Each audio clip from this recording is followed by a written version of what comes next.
வணக்கம். இலங்கை செய்திகளுடன் நான் நிரோஷன். விரிவான செய்திகளுக்கு முன் தலைப்புச் செய்திகள்.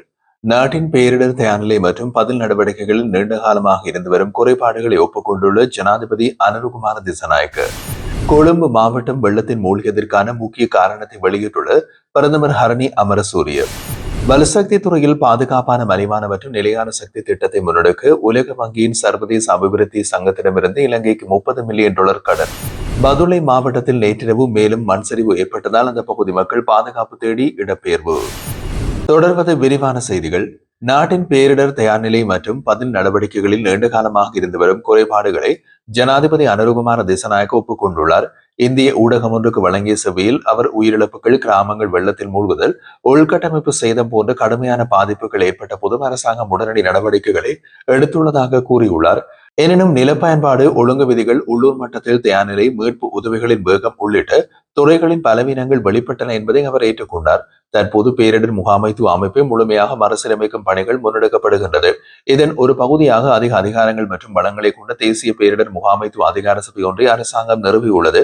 மேலும் காலநிலை கண்காணிப்பு மற்றும் சமூக எச்சரிக்கை முறைமைகள் உள்ளிட்ட முன்னெச்சரிக்கை அமைப்புகளை மேம்படுத்த வேண்டிய அவசியத்தை ஜனாதிபதி வலியுறுத்தினார். அதேபோல் எதிர்காலத்தில் ரேடார் வசதிகளை மேம்படுத்தல், ஆபத்தான பகுதிகளை மீட்பு உபகரணங்கள் மற்றும் அவசிய பொருட்களை முன்கூட்டிய கையிருப்பில் வைத்திருத்தல், மலைப்பாங்கான பிரதேசங்களுக்கான மண் சரிவு அபாய வரைபடங்களை புதுப்பித்தல் போன்ற கட்டமைப்பு சீர்திருத்தங்கள் மேற்கொள்ளப்பட உள்ளது என்றும் அவர் குறிப்பிட்டார்.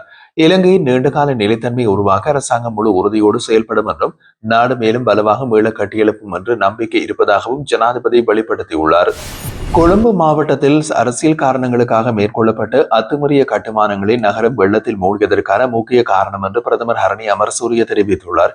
கொழும்பு மாவட்ட அனர்த்த முகாமைத்துவ குழு கூட்டத்தில் கலந்து கொண்டு பேசிய அவர், சரியான திட்டமிடலின்றி பல அரசியல் திட்டங்களின் கீழ் எடுக்கப்பட்ட தவறான முடிவுகள் இந்த முறை கொழும்பு மக்களை கடுமையான சூழ்நிலைக்கு உள்ளாக்கியுள்ளதாக சுட்டிக்காட்டினார். இனி அந்த விதமான அத்துமீறிய கட்டுமானங்களும் அல்லது ஆபத்தான இடங்களில் குடியிருப்புகளை அமைப்பதற்கும் அனுமதி வழங்கப்பட மாட்டாது என்றும் பிரதமர் வலியுறுத்தியுள்ளார். அதே சமயம் கொழும்பு மாவட்டத்தில் ஆபத்தான பகுதிகளில் வாழும் மக்களுக்கு மாற்று குடியிருப்பு வசதிகளை வழங்குவது குறித்து கலந்துரையாடப்பட்டதாகவும் தெரிவித்தார். சட்ட விதிகளை பொருட்படுத்தாமல் அபிவிருத்தி என்ற பெயரில் மேற்கொள்ளப்பட்ட கட்டுமானங்கள் இனி ஏற்றுக்கொள்ளப்பட மாட்டாது என்றும் மாவட்ட மக்களின் பாதுகாப்பை முதன்மை என்றும் பிரதமர் குறிப்பிட்டார். மேலும் கொழும்பு மாவட்டத்தில் வெள்ளக்கட்டுப்பாடை உறுதி செய்ய ஒருங்கிணைந்த பொது திட்டம் ஒன்றை உருவாக்க அரசாங்கம் நடவடிக்கை எடுக்க உள்ளதாக அறிவித்திருந்தார். அதனுடன் தொடர்புடைய நிறுவனங்களும் இணைந்து இந்த திட்டத்தை செயல்படுத்த வேண்டும் என்று பிரதமர் வலியுறுத்தியுள்ளார். இலங்கையின் வலுசக்தி துறையில் பாதுகாப்பான மலிவான மற்றும் நிலையான சக்தி திட்டத்தை முன்னெடுக்க உலக வங்கியின் சர்வதேச அபிவிருத்தி சங்கத்திடமிருந்து இலங்கை $30 மில்லியன் கடனை பெற்றுள்ளது. இந்த கடன் ஒப்பந்தத்தில் நிதி அமைச்சின் செயலாளர் ஹசன சூரியபிரம மற்றும் உலக வங்கி குழுமத்தின் இலங்கை, மாலத்தீவு, நேபாள நாடுகளுக்கான பிராந்திய பணிப்பாளர் கையெழுத்திட்டனர். 2030 ஆண்டுக்குள் நாட்டின் மின்சார தேவையை 70% புதுப்பிக்கத்தக்க சக்தியில் இருந்து பெற்றிட வேண்டும் என்று அரசாங்கத்தின் இலக்கை முன்னிறுத்தி புதுப்பிக்கத்தக்க சக்தியின் தேசிய மின் கட்டமைப்பில் இணைக்க தேவையான உள்கட்டமைப்பை மேம்படுத்துவதே இந்த திட்டத்தின் முதன்மை நோக்கமாகும். இந்த மாற்றத்தில் தனியார் துறையின் முதலீடுகளை ஊக்குவிக்கும் விதமாக உலக வங்கி கட்டண உத்தரவாத வசதியையும் வழங்க உள்ளது. சுமார் $60 மில்லியன் மதிப்பிலான இந்த திட்டத்தின் முதல் கட்டத்திற்காக $30 மில்லியன் வழங்கப்பட்டுள்ளதாகவும் வலுசக்தி அமைச்சு உள்ளிட்ட தொடர்புடைய நிறுவனங்களோடு இணைந்து இந்த மின்சார சபையால் செயற்திட்டம் செயல்படுத்தப்படும் என்றும் நிதி அமைச்சு தெரிவித்துள்ளது.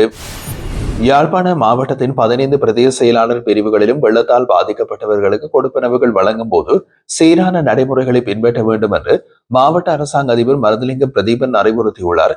பிரதேச செயலாளர்களுடன் நடைபெற்ற சந்திப்பொன்றின் போது அவர் மேலும் தெரிவிக்கையில், வர்த்தமானி அறிவித்தலின்படி யாழ்ப்பாணம் உள்ளிட்ட 22 மாவட்டங்கள் அனைத்தும் பாதித்த பகுதிகளாக அறிவிக்கப்பட்டுள்ளது. தேசிய அனர்த்த நிவாரண சேவைகள் வெளியிட்ட சுற்றறிக்கைகள் மற்றும் பாதிரி வழிகாட்டுதலுக்கு அமைய கொடுப்பனவுகள் வழங்கப்பட வேண்டும் என்று வலியுறுத்தினார். கிராம உத்தியோகத்தர்கள் மூலம் தேவையான படிவங்களை சமர்ப்பிப்பவர்களுக்கு கொடுப்பனவு வழங்கப்படுவதில் தேவையற்ற தாமதம் ஏற்படக்கூடாது என்றும், வீட்டு உரிமை அற்றவர்களுக்கும் அல்லது குடும்ப பதிவு அட்டை இல்லாதவர்களுக்கும் கிராம உத்தியோகத்தர்களின் சரியான உறுதிப்படுத்தல் கிடைத்தால் கொடுப்பனவு வழங்கப்பட வேண்டும் என்றும் குறிப்பிட்டுள்ளார். வெள்ளத்தால் பாதிக்கப்பட்டவர்களுக்கு வழங்கப்பட உள்ள 25,000 நிவாரண கொடுப்பனவுக்கும் உலர் உணவுப் பொருட்கள் வழங்குதலுக்கும் தெரிவு செய்யப்பட்டவர்களின் முதல் கட்ட பெயர் பட்டியல் இன்று முதல் காட்சிப்படுத்தப்பட வேண்டும். தகுதியானவர்களின் பட்டியல்களை காட்சிப்படுத்திய பின்னர் அவர்களின் வங்கிக் கணக்குகளில் கொடுப்பனவுகளை தாமதமின்றி வைப்பிலிட வேண்டும் என்றும் மாவட்ட அரசாங்க அதிபர் மருதலிங்கம் பிரதீபன் தெரிவித்தார். தெத்மா சூறாவளியால் இலங்கையின் பல பகுதிகள் குறிப்பாக மலையகம் கடுமையாக பாதிக்கப்பட்டுள்ளது. மலையகத்தில் இடம்பெற்ற மண் சரிவு தொடர்பாக உயிர் சேதங்கள் ஏற்படுத்தியதனால் மக்கள் தொடர்ந்தும் அச்சத்தில் வாழ்ந்து வருகின்றனர். இந்த நிலையில் பதுளை மாவட்டத்தில் நேற்றிரவு மேலும் ஒரு மண் சரிவு ஏற்பட்டதனால் அந்த பகுதி மக்கள் பாதுகாப்பை தேடி இடம்பெயர்ந்துள்ளார்கள். எகரியம் மீகுள்ள மேல் பகுதிகளில் இன்று அதிகாலை பெருமளவான மண் சரிவு ஏற்பட்டதாக தகவல்கள் தெரிவிக்கின்றன. இதனைத் தொடர்ந்து அந்த பகுதி மக்கள் அதிகாலை 4 மணியளவில் அருகிலுள்ள விளையாட்டு மைதானத்தில் ஒன்று கூடினர். மக்களை பாதுகாப்பான இடங்களுக்கு மாற்றுவதற்கான முயற்சிகள் முன்னெடுக்கப்பட்டிருந்தாலும் பல குடும்பங்களினமும் அந்த பகுதியில் தங்கியிருப்பதாகவும் சிலருக்கு பாதுகாப்பு மையங்களை அடைய இயலாமல் இருப்பதாகவும் குறிப்பிடப்படுகிறது. எனினும் இந்த மண் சரிவில் உயிரிழப்புகள் எந்த விதத்திலும் பதிவாகவில்லை. இலங்கை கடுமையான இயற்கை அனர்த்தங்களை எதிர்கொள்ளப் போவதாக வளிமண்டலவியல் திணைக்களம் முன்கூட்டியே எச்சரித்திருந்தும் அரசாங்கம் அதை அலட்சியம் செய்ததாக முன்வைக்கப்படும் குற்றச்சாட்டுகளை ஆராய விசேட தெரிவுக்குழு ஒன்றை நியமிக்க வேண்டும் என்றும் அந்த குழுவின் தலைமைத்துவம் எதிர்க்கட்சிக்கு வழங்கப்பட வேண்டும் என்றும் ஐக்கிய குடியரசு முன்னணியின் தலைவர் மற்றும் முன்னாள் பாராளுமன்ற உறுப்பினர் பாட்டாளி சாம்பிக்க ரணவக்க தெரிவித்துள்ளார். ஐக்கிய குடியரசின் முன்னணியின் காரியாலயத்தில் செவ்வாய்க்கிழமை நடைபெற்றிருந்த ஊடகவியலாளர் சந்திப்பில் அவர் இதனை குறிப்பிட்டார். அவர் மேலும் கூறிய போது இயற்கை அனர்த்தத்தால் பாதிக்கப்பட்ட மக்களுக்கு உடனடியாக நிவாரணம் வழங்குவதாக ஜனாதிபதி அறிவித்திருந்தாலும் அது நடைமுறையில் செயல்படுத்தப்பட வேண்டும். மக்களின் வாழ்க்கை விரைவில் சாதாரண நிலைக்கு திரும்பினால் மட்டுமே பொருளாதார மீட்சிக்கான திட்டங்களை திறம்பட நடைமுறைப்படுத்த முடியும். அனர்த்தத்தால் ஏற்பட்ட சேதங்களை அரசாங்கம் துல்லியமாக மதிப்பீடு செய்ய வேண்டியது அவசியம். அப்போது மட்டுமே தேவையான நடவடிக்கை திட்டங்களை சரியாக வடிவமைக்க முடியும். வளிமண்டலவியல் திணைக்களத்தின் முன்னெச்சரிக்கை எச்சரிப்புகள் இருந்த போதிலும் அரசாங்கம் அதனை புறக்கணித்ததாக கூறப்படும் குற்றச்சாட்டுகள் குறித்து தெளிவான விசாரணைகள் நடக்க வேண்டும். வளிமண்டலவியல் திணைக்களம் அனர்த்தம் குறித்து முன்னெச்சரிக்கை வழங்கியதாக எதிர்க்கட்சிகள் கூறுகின்றது. ஆனால் இத்தகைய எந்த உத்தியோகபூர்வ அறிவிப்பும் வெளியிடப்படவில்லை என்று அமைச்சரவை பேச்சாளர் நலிந்த ஜாதிச தெரிவிக்கின்றார். இந்த தகவலின் உண்மைத்தன்மையை அரசாங்கம் வெளிப்படுத்த வேண்டியது அவசியம். எனவே இந்த விவகாரத்தை முழுமையாக ஆராய்வதற்கான பாராளுமன்ற தெரிவுக்குழு ஒன்று நியமிக்க வேண்டும். அந்த குழுவின் தலைமைத்துவம் எதிர்க்கட்சிக்கு வழங்கப்பட வேண்டும் என்பதை வலியுறுத்துவதாகவும் அவர் கூறினார். சமீபத்தில் நாட்டில் ஏற்பட்ட பெரும் அனர்த்தத்துக்கு பின் அரசாங்க அமைப்புகள், தனியார் துறை, வர்த்தக சமூகம், சர்வதேச ஆதரவுகள் மற்றும் தன்னார்வ அமைப்புகளின் ஒத்துழைப்போடு வீழ்ச்சியடைந்த மக்களின் வாழ்வை மீட்டெடுக்க தேவையான அனைத்து பணிகளும் தீவிரமாக முன்னெடுக்கப்பட்டு வருவதாக சுகாதார மற்றும் வெகுஜன ஊடக அமைச்சர் நலிந்த ஜாதிச தெரிவித்துள்ளார். திடீர் அனர்த்தத்தில் உயிரிழந்தவர்களின் ஆத்ம சாந்திக்காகவும் பாதிக்கப்பட்ட மக்களுக்காகவும் ஆசீர்வாதம் வழங்குவதற்காகவும் செவ்வாய்க்கிழமை களுத்துறை போதி மற்றும் களுத்துறை சிலுவை பேராலயத்தில் நடைபெற்றிருந்த மத நிகழ்வுகளில் கலந்து கொண்ட போது அவர் இந்த கருத்துக்களை வெளிப்படுத்தினார்.